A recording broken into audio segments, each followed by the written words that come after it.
Olá, meus amigos da Casa do Caminho, essa casa de amor, caridade, felicidade, casa onde a gente recebe tanto amparo, tanto conhecimento, tanto estudo, para que a gente possa melhorar, né? Para que a gente possa avançar, para que a gente possa fazer melhores escolhas, né? Então, nesse momento em que a gente tem a possibilidade do estudo, tudo que nós precisamos fazer é agradecer a Deus, a esses espíritos amorosos, a esses espíritos que tanto nos amparam, nos cuidam, a equipe do Dr. Herman, a equipe de Dr. Bezerra, a equipe de Maria Santíssima, que ampara, cuida e orienta a todos esses trabalhos. Então, que nesse momento as nossas mentes, corações, né, e energias estejam voltadas para o aprendizado da palavra do Senhor. Então, pedimos licença para iniciarmos o nosso trabalho. Graças a Deus. E o nosso estudo de hoje, dando continuidade no Livro dos Espíritos, está inserido na Lei de Liberdade, né? Que é o nosso capítulo 10, né? A terceira parte, e nós vamos falar sobre fatalidade. E esse item fatalidade, ele vem depois de livre-arbítrio, para que a gente não... Kardec era muito preciso, né, na sua organização, daí ele ter sido escolhido o codificador, né, entre outras tantas qualidades, claro, mas para que nos pudesse didaticamente entendermos, né, tudo aquilo que a gente já aprendeu, ouviu sobre o livre-arbítrio, não esquecer que o livre-arbítrio ele existe como uma grande dádiva para cada um de nós, né, que Deus nos oferta para que tenhamos a possibilidade de nos avançarmos, nos melhorarmos na nossa caminhada. Então, quando a gente fala sobre fatalidade, nós temos, em primeiro lugar, a necessidade de entender o sentido real dessa expressão, né? Fatalidade. E a gente vai vendo da seguinte maneira: é um acontecimento inevitável, um destino que não se pode evitar, né?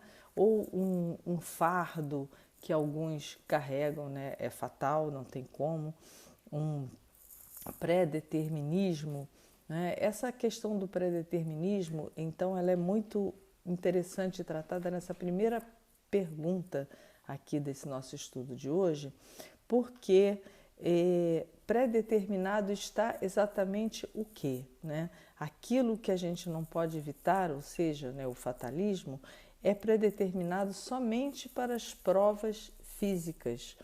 Ou seja, vamos explicar melhor. A natureza das nossas provas, quando nós escolhemos, elas estão pré-determinadas, né, antes de nós encarnarmos. Então, aquilo que vai acontecer aqui conosco, em termos de dificuldades, né, de perdas, de imobilidades no campo físico, doenças, essas questões que acontecem, né, esse gênero, nós viemos com a beleza, nós viemos com a riqueza, nós viemos com um problema motor, nós viemos com uma doença. Essas questões, elas são todas de ordem física e elas são escolhidas, né? Claro que vai sendo adequado conforme o local, o ambiente, a sociedade onde nós estamos inseridos, né? A cultura, tudo isso vai ser acomodado, daí os espíritos nos dizerem que é a natureza das provas e não você vai ser exatamente assim, enfim, a natureza da prova, né? Mas o pré-determinismo moral no campo moral e no campo das tentações, ele pode ser resistido pelo livre-arbítrio, né? Como assim? Então, eu venho com inserido numa família que vai ter muita dificuldade financeira, vamos supor, isso é um exemplo, né? E dificilmente eu vou ter acesso à educação, dificilmente eu vou ter acesso à cultura, né? Mas como que eu vou agir, né, diante daquele contexto? Né? Eu vou me entregar ou vou me esforçar para melhorar toda aquela situação, toda a minha condição e o do meu coletivo, né? Aí entra a questão moral. Né? O espírito, quando ele sempre terá a condição de melhorar moralmente. Então, é por isso que os espíritos nos dizem que o predeterminismo estático ele é para as questões físicas, mas moralmente a gente pode sempre nos modificar, porque para que é que nós viemos aqui? Né? Essa questão que já está lá atrás no Livro dos Espíritos, qual a finalidade da encarnação? Para que a gente avance, para que a gente progrida. Então, Deus nos dá as ferramentas necessárias para que a gente também possa agir, né? Inserido naquele contexto das provas que nos são predeterminadas e não predeterminadas por Deus, assim, ao querer, ao livre querer, pelas nossas necessidades de passar por aquelas situações. Né? E com relação às tentações, que eles falam aqui também, né, nesse estudo, nós sabemos que existem os arrastamentos e os espíritos nos dizem que arrastamentos sim, irresistíveis não. Né? Vai depender da nossa vontade, que é um grande atributo, que é uma grande potência que a nossa alma tem, a mais forte de todas elas, para a gente decidir que se a gente vai resistir ou não, se a gente vai se afastar ou se a gente vai ficar exposto a determinadas situações que facilitam a nossa queda. Né? Então, nesse momento existe uma conjugação que normalmente a gente faz, né, de atribuir essa responsabilidade aos nossos irmãos desencarnados, dos quais nós denominamos como obsessores. Né? Nós fazemos isso muitas vezes. Eu estou sobre uma obsessão e por isso eu não consigo sair de determinada situação. Isso é possível? É possível. Acontece que essa obsessão ela só ocorreu na medida em que eu dei a sintonia. E eu posso produzir esse desligamento no momento em que eu compreendo que, através ou dos meus atos, das minhas palavras, da minha vibração, da minha sensação, do meu movimento, é que fez com que eu me associasse ou desse associação como uma grande antena disponível, né, aberta, a esses espíritos que ainda se permanecem e se locupletam na dor e na viciação. Então, eu não estou agindo dessa forma simplesmente pelo fato de eu estar em má companhia, digamos assim. Né?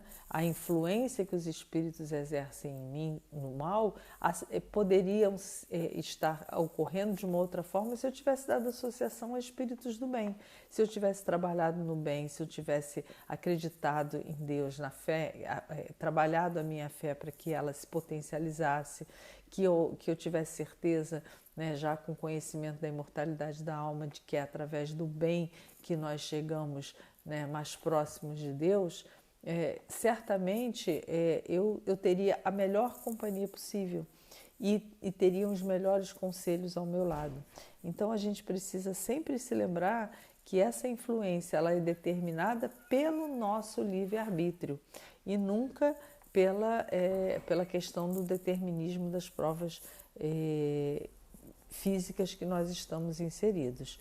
Né? Então, fatalidade, se fatalidade para nós na nossa vida é tão somente o nascer e o desencarnar, o morrer, o momento da morte, isso de ninguém estar livre, né, dessa situação, todo o transcorrer entre o momento de nascer, né, e que nós tomamos consciência dos nossos atos e podemos já agir de forma diferente até o momento do nosso desencarne, enquanto estivermos conscientes, vai depender das nossas escolhas. Né? Então é importante entender o que é parcela de fatalismo e o que é parcela de livre-arbítrio na nossa caminhada. Na questão 852, né, o Kardec pergunta aos espíritos assim: há pessoas que parecem perseguidas por uma fatalidade, ou seja, aquelas pessoas que tudo acontece de errado, que tudo é muito difícil na vida delas, né? Que as dificuldades batem a porta quase que diariamente. E aí, nesse momento, a gente tem que pensar o seguinte, voltar no que a gente falou anteriormente, nós não escolhemos as nossas provas ou compulsoriamente somos colocados, mas temos a consciência dessa nossa prova. Então, essa escolha dessas provas, elas ocorrem para quê? Para que a gente possa objetivar uma nossa melhora na nossa caminhada. Então, quando a gente olha exemplos, por exemplo, como Chico Xavier, que pediu para vir, né, revestido por um corpo sem beleza, sem atributos físicos, sem condições financeiras disponíveis, sem uma saúde resistente. Por que ele pediu? Porque, na verdade, o grande trabalho dele não era transitar pelo mundo com um corpo fantástico. A grande trajetória dele estava em fazer o bem, em amar, né? E para isso ele necessitava, né, de todo aquele contexto da pobreza, da simplicidade, da fragilidade, né? E isso tem um custo, porque, na verdade, ele sofreu muito por isso, pela cegueira, pelas dores que tinha, pelos problemas que possuía, mas isso fazia com que as pessoas se assemelhassem a ele e chegassem até ele.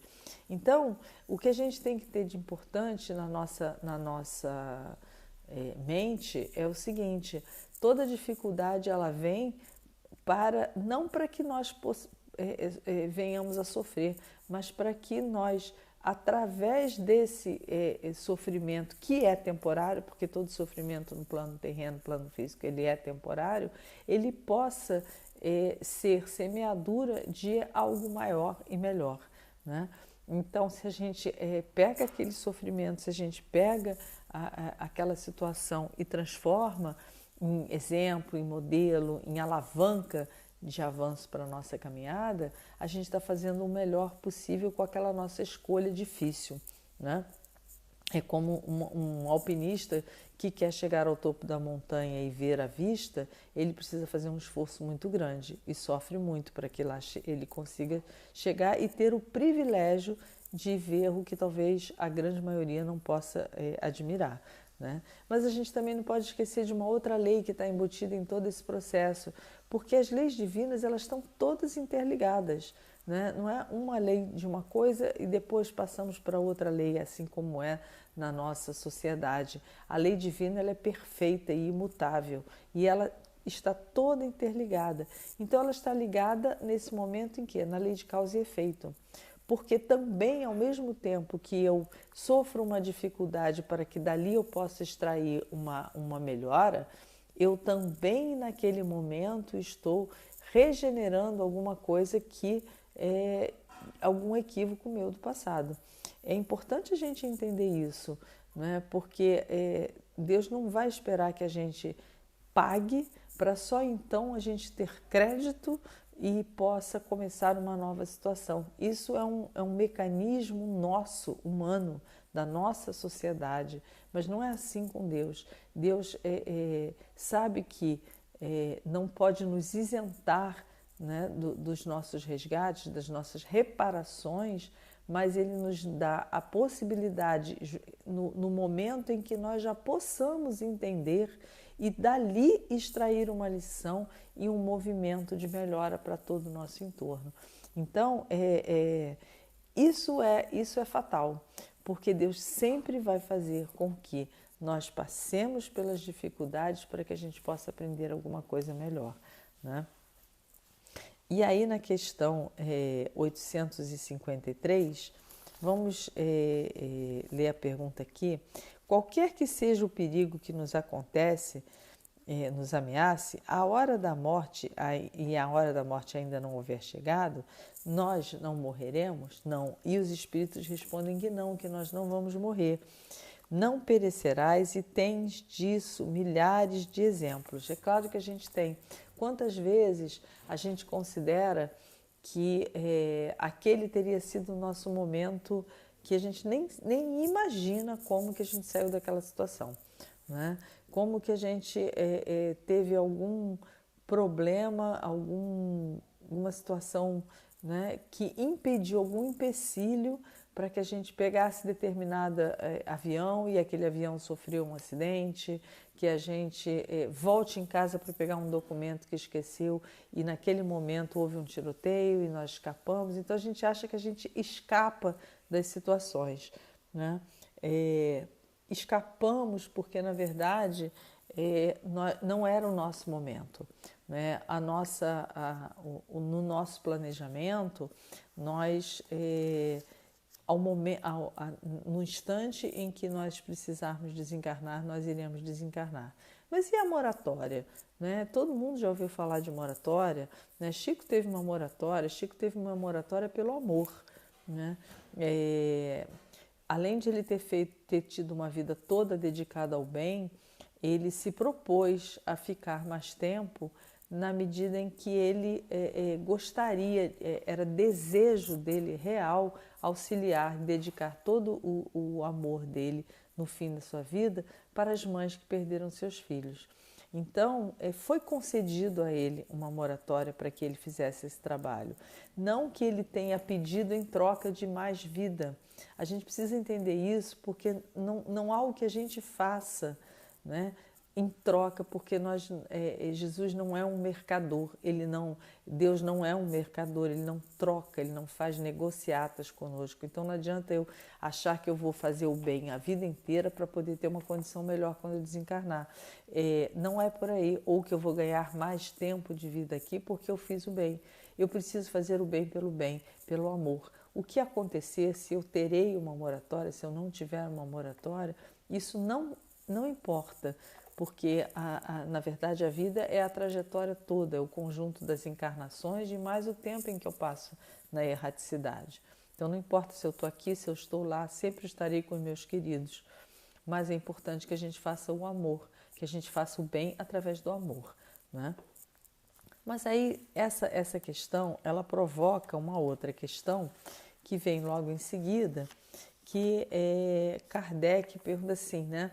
Mais ou menos assim, então se a gente tem uma hora marcada, vamos dizer assim, né, para nosso desencarne, então para que serve todos esses quase mortes que muitas vezes a gente passa no correr da nossa vida, esses perigos que a gente vivencia, se a gente não vai desencarnar naquele momento? A gente podia, na verdade, passar, ter uma vida sem medos, sem preocupações.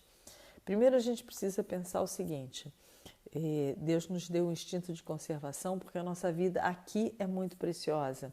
Esse veículo que nos transporta e que permite que nós nos expressemos no mundo, ele acontece para nós, né, para que a gente faça o melhor uso dele possível. Então, todos os para-choques, digamos assim, todos os alertas, todos os alarmes para que a gente não venha se chocar contra o muro, estão disponíveis para nós, né? Comparando. Mas, por outro lado, o que a gente não pode esquecer é que, em muitos momentos, esses avisos de quase morte são vitais para que a gente possa modificar a nossa trajetória, né? Às vezes a gente vem muito bem, aquela vida tranquila, serena, está tudo bem, e a gente recebe um diagnóstico difícil, né, de algum provável desencarne, alguma doença complicada que talvez a gente não consiga se desvencilhar, e naquele momento é a hora que a gente faz toda uma revisão da nossa vida.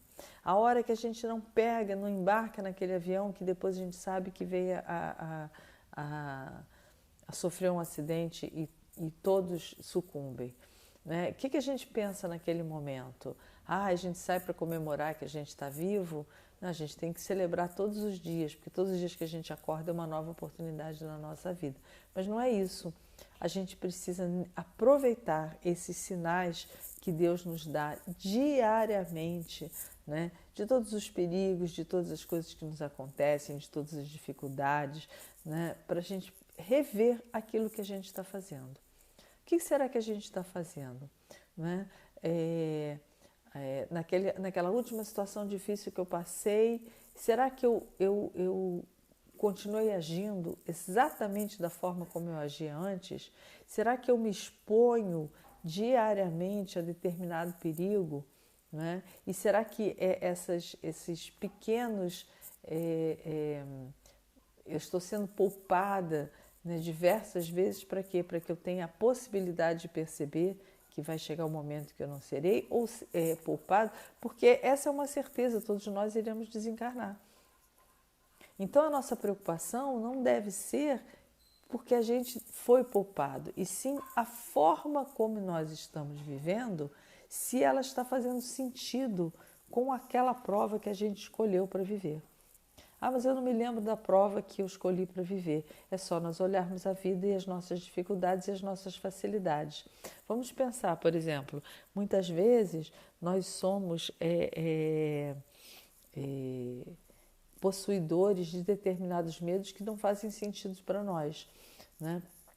Se a gente tem medo de altura e a gente não sofreu nenhuma situação, né, de queda nessa vida, se a gente tem medo do mar, se a gente tem medo de determinados animais, né?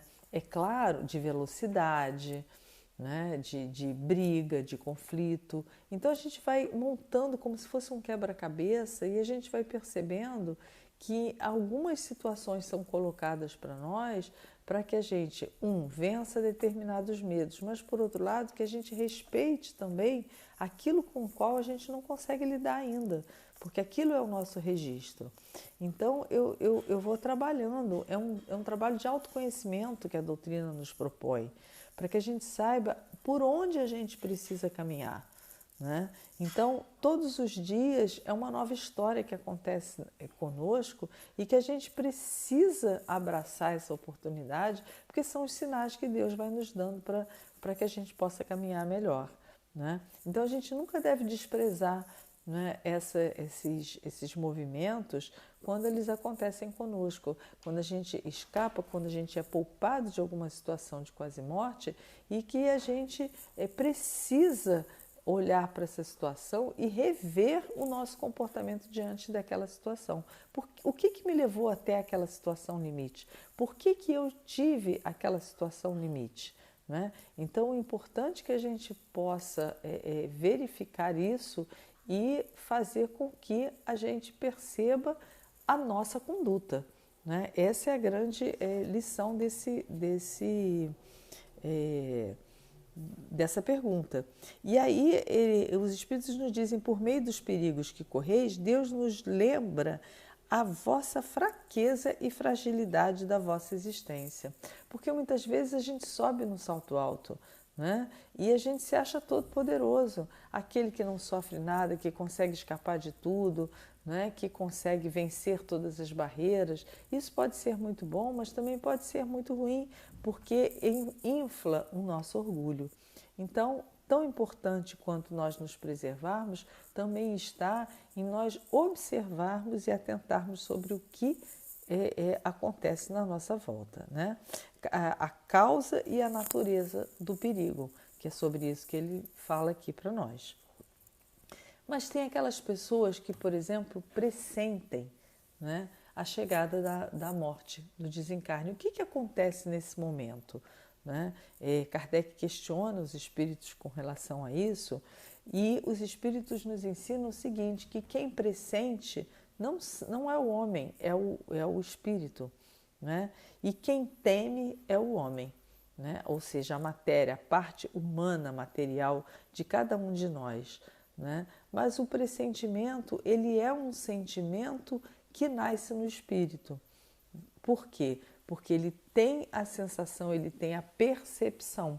Então, cada um de nós pode e deve, né, apurar esses pressentimentos, esses sentimentos. E quanto mais nós vamos, numa idade avançada, né, vendo o findar dos nossos dias aqui no plano terreno, porque existe uma média natural da humanidade, né? Nesse momento, o espírito vai se acomodando melhor e já não teme mais a morte. Né? Hábitos são mudados, né? Conhecimentos, percepções, sensações, presenças começam a surgir de uma forma mais constante naquele dia a dia do irmão que já está mais próximo do seu desencarne. Daí ele dizer que ele já pressente, que ele já sente a chegada, né? As horas de sono, o desligar, né? A vitalidade, porque o esgotar do fluido vital já se faz presente. Né? Um jovem, uma criança, um adolescente, um homem na idade madura, ele ainda é possuidor de extrema uma quantidade fluídica para realizar e produzir muitas coisas aqui no plano terreno. Agora, nada impede que naquela programação de determinada reencarnação esteja programado um desencarne numa idade mais tenra, mas não é o padrão, né? Então, qual é o grande aprendizado de todo esse estudo da fatalidade? Nós iremos ainda reencarnar muitas vezes, né? Ou neste planeta ou em outros, dependendo da nossa condição, mas aquilo que nós fazemos no momento, né, que nós ganhamos consciência de quem somos, até a hora que nós deixamos de ter a consciência aqui no plano terreno, ou seja, a nossa trajetória de vida, ela é determinada pelas nossas escolhas, pelo nosso livre-arbítrio. Então, se nós aqui, enquanto estivermos, pudermos fazer o melhor possível, né, para nós e para o nosso próximo e para a nossa coletividade, a nossa caminhada na nossa próxima existência será mais suave, será mais leve, porque nós teremos mais uma possibilidade de expandir o nosso espírito. Que cada um de nós, nesse momento, possa atentar, meditar sobre a sua caminhada, sobre o que tem sido feito, né, sobre os momentos de perigo e de possível desligamento do nosso corpo físico que já nos fizeram presentes para cada um de nós, né? E que nós, embora não saibamos o tempo que ainda nos resta, que cada dia ao nós acordarmos, nós estejamos extremamente determinados a fazer o nosso melhor possível. Esse desejo profundo de cada um de nós fazer o melhor possível fará com que a nossa trajetória, a nossa caminhada seja reforçada pela companhia espiritual daqueles que querem que, acima de tudo, toda a nossa caminhada dê muito certo. Que assim seja, graças a Deus. Que todos os nossos queridos possam receber esse estudo com muito amor no seu coração e toda a nossa gratidão à equipe encarnada e desencarnada dessa casa tão querida. Muita paz a todos.